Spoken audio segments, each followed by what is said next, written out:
안녕하세요. 행정여행 금융TV 김현행 영사입니다. 예.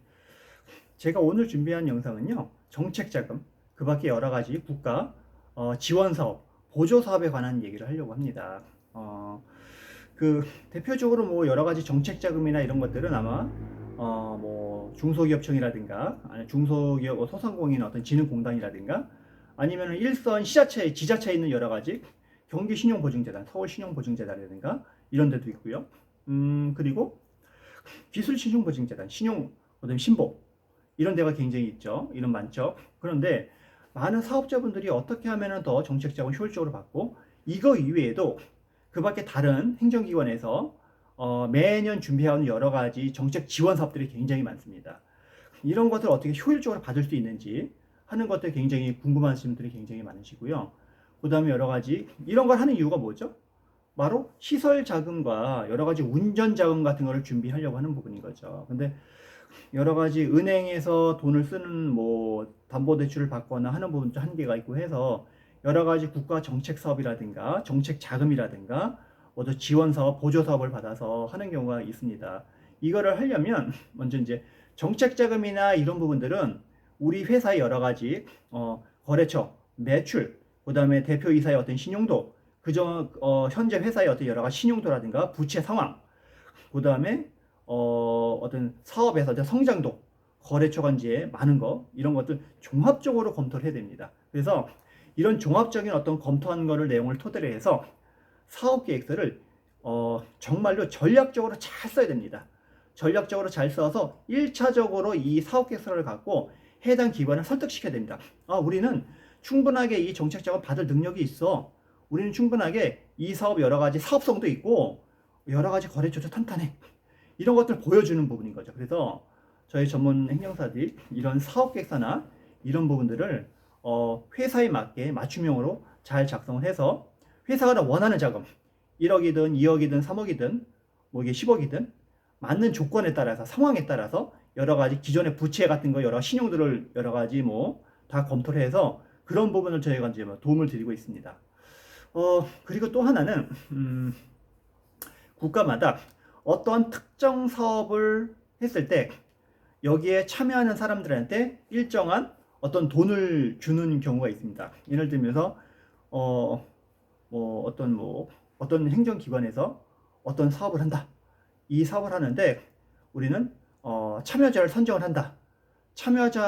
이 사업에 참여하고 싶은 사람들은 우리가 어느 정도 보조금을 주고 회사가 운영할 수 있도록 만들어 주겠다. 이런 부분이 있죠.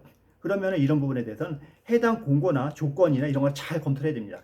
내가 대상자가 될 수 있는지, 그 다음에 내가 이 요건을 다 맞출 수 있는 건지, 뭐 예를 들면 우리 회사가 예를 들면 뭐 햇삽 인정도 받아야 되고 아니면 공장 등록이 되어야 되고 이런 부분, 뭐 IS 인증, 뭐 상품이 이런 거 인증을 받아야 되는 부분인 거고, 또 어떤 인증을 받아야 되는 부분인 거고, 여성 기업이라든가 뭐 장애인 기업으로 뭐 등록이 되어야 되는 부분이고, 이런 선행 조건들이 있어요. 이런 선행 조건을 내가 맞출 수 있는 부분인 건지, 아니면 추후에 여러 가지 이런 국가에서 뭔가 보조를 받고 정책적으로 지원을 받을 수 있는 사업을 하기 위해서는 내가 선행해서 조건들을 미리 파악을 해서 장애인 기업 같은 경우 장애인 기업 등록을 신청을 하고, 여성 기업 등록을 하고, 그래서 여러 가지 뭐 병역 특례 업체로 지원을 받고, 여러 가지 국가에서 여러 가지 뭐 인증을 받고, 아까 제가 말씀드린 것처럼 여러 가지 뭐 공장 등록도 하고, 이런 선행 조건들을 미리 맞춰주는 거죠. 그래서 저희도 컨설팅을 할 때 저희가 이런 선행 조건들을 미리 다 맞춰드립니다. 그 다음에 조건이 됐을 때 이런 뭐 사회적 기업으로 뭐 됐다든가 여러 인증을 다 갖췄으면 이런 조건을 갖고 어떤 그 사업의 대상자로 선정될 수 있도록 만들어 드리는 거죠. 대상자가 되게 되면은 그 이후에 다른 조건을 또 맞춰야 되는 부분인 거죠. 그 사업에 참여하기 위해서 일단은 대상자가 되는 게 굉장히 중요한 거잖아요. 쉽게 말씀드리면 우리가 어떤 파티를 하려면 우리가 드레스를 입고 가야 돼요. 남자는 멋있는 정장을 입고 들어가야 돼요. 근데 체육복을 입고 들어갈 수가 없어. 그러면은 저희들이 그분한테 선생님은 여기에 들어가기 위해서는 드레스 코드가 정장이십니다. 그래서 정장 코드를 맞춰드리겠습니다 하는 거죠. 쉽게 말씀드리면 그 선행 조건을 맞춰드린 다음에 들어가서 핵심 다른 공고를 봐서 나머지 조건들을 맞춰서 그 사업에서 선정될 수 있도록 만들어주는 것들이 저희 역할이라고 이제 생각하시면 될 것 같습니다. 그래서 대한민국에는 매년 수많은 여러 가지 정책 자금이라든가 많은 보조 사업 지원 사업들이 굉장히 많습니다. 이런 것들을 하시려면 먼저 선행 조건을 맞춰야 되기 때문에 미리미리 굉장히 이제 준비를 하시는 게 좋으시고요. 그 다음에 회사를 어필하기 위해서는, 회사를 더 잘 알리기 위해서는, 그러기 위해서는 사업 계획서가 굉장히 중요합니다. 우리가 고객들한테 회사를 알리기 위해서는 광고가 굉장히 중요한 거잖아요.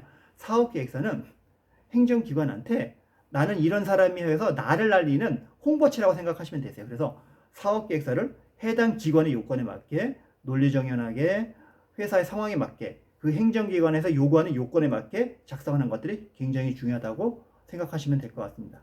예, 그래서 오늘은 정책자금이나 여러 가지 국가 지원 사업의 부분에 대해서 좀 말씀을 드렸고요. 그 다음에 이제 저희 행정사들은 국가에서 이제 매년 연초에 일어나는 여러 가지 이제 정보들을 다 이제 찾습니다. 저희가 이제 찾는 방법이 있죠. 여러 가지 이제 찾는 방법을 통해서 여러 가지 이제 사업을 이제 어떤 사업이 있는지를 조금 맞춰드리는 경우도 있고요. 혹여라도 저희가 파악하지 못한 사업이 있을 수도 있습니다. 그런 부분들은 저희한테 고시 공고나 이런 공고문 같은 경우를 그걸 저희한테 주시면 저희가 분석을 해서 그 상황에 맞게 보조금이나 여러 가지 지원 사업을 받을 수 있도록 도움을 드리고 있습니다. 예, 그래서 오늘은 여기까지 하고요. 다음에도 좋은 영상으로 찾아뵙도록 하겠습니다. 예, 감사합니다.